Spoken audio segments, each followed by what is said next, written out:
In June 2026, New Zealand is running its entire inter-island transport system on a single aging ferry. One mechanical fault, one rubber joint, one fuel line, one thruster failure, and the North Island is cut off from the south. Not theoretically cut off, actually cut off. That is the situation right now, and it has been building for years. Cook Strait is the body of water that separates New Zealand's two main islands, 23 kilometers at its narrowest point, between Cape Terawhiti south of Wellington and the top of the South Island near Picton. It sounds small. In good weather, the ferry crossing takes about 3.5 hours, but Cook Strait is not a calm passage. It is consistently rated among the most treacherous stretches of water in the world. A wind tunnel where the roaring 40s funnel between two landmasses, generating swells and currents that catch sailors off guard even today. James Cook himself, who gave the strait its name after charting it in 1770, struggled to navigate it. The first European to transit at Abel Tasman in 1642 assumed it was a bay and turned back. The strait exists because of geology.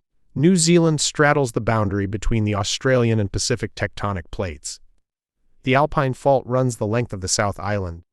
Around 2 million years ago, land that was once continuous began subsiding and fragmenting. What is now Cook Strait was once a land bridge. The ocean took it.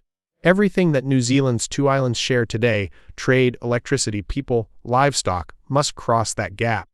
The North Island holds roughly 3/4 of New Zealand's population. The South Island holds the country's agricultural engine, the Canterbury Plains, carried where vast dairy and sheep operations generate roughly 1 in 4 of New Zealand's export dollars through dairy alone, and where hydro lakes produce the electricity that keeps the North Island cities running. These two halves of the country are not independent. They are deeply, structurally interdependent, and Cook Strait is the only place where they connect. Every year, approximately $15 billion worth of freight crosses Cook Strait by ferry. 15 billion. That is not a rounding error, it is a substantial fraction of New Zealand's entire export economy moving across 23 kilometers of notoriously rough water. The freight includes refrigerated dairy and meat for export processing, livestock, fuel, building materials, pharmaceutical supplies, carried, and a significant share of the consumer goods that stock South Island shelves. The Interzlander, operated by state-owned KiwiRail, moves around $14 billion of that total annually, carrying close to 800,000 passengers and over 250,000 vehicles per year. Bluebridge, the private competitor, handles most of the remainder, holding roughly 56% of the vehicle freight market as of recent years. But this is not just about trucks and livestock. Beneath Cook Strait, running along the seafloor for over 600 kilometers from the South Island's Benmore hydroelectric station to Haywards in the North Island, is the HVDC Inter-Island Link, a high-voltage direct current cable system rated at 200 megawatts. This is the electrical spine of New Zealand. The South Island generates around half of the country's electricity from its hydro lakes. That power cannot reach most of the population without crossing the strait underground. When hydro generation is strong and North Island wind generation is weak, South Island power flows north. The relationship works in reverse too. During droughts in the south, North Island generation flows south. The cable is not a backup. It is a permanent daily necessity. Transpower is spending 1.4 billion New Zealand dollars to replace all 3 existing submarine cables carried, which are approaching end of life, with installation planned for completion around 2031. The ferry story is where the crisis lies right now. For most of the 20th century, the Interzlander ran reliably on a rotating fleet, but a political and procurement disaster unfolded over the past decade that has left the strait more vulnerable than at any point in its modern history. In 2021, KiwiRail signed a contract with South Korean shipbuilder Hyundai Mipo to deliver 2 new rail-enabled ferries by 2025 and 2026. By 2023, the project budgeted ballooned from roughly 1.45 billion to nearly 3 billion New Zealand dollars. The new coalition government cancelled the contract in December 2023. The cancellation cost New Zealand taxpayers $671 million, including a $144 million settlement paid directly to Hyundai. Nothing was built. The money is gone. New ferries are now not expected until 2029 at the earliest, with a new shipbuilder yet to be contracted.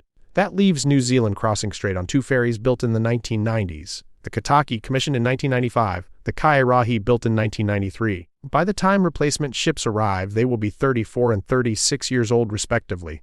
In March 2026, the Kairahi suffered a technical fault and was pulled from service for days, leaving the strait operating on a single vessel. In May 2026, a safety investigation published its final report on a 2023 incident where the Kentucky lost all power in the middle of Cook Strait with 864 people aboard. The cause? A rubber expansion joint 18 years old, with a manufacturer recommended replacement interval of 2 years. 864 lives hanging on an 18-year-old rubber fitting. From late June through late September 2026, resilience drops further still. The Kai Rahi enters scheduled maintenance. The Kaitaki will operate alone.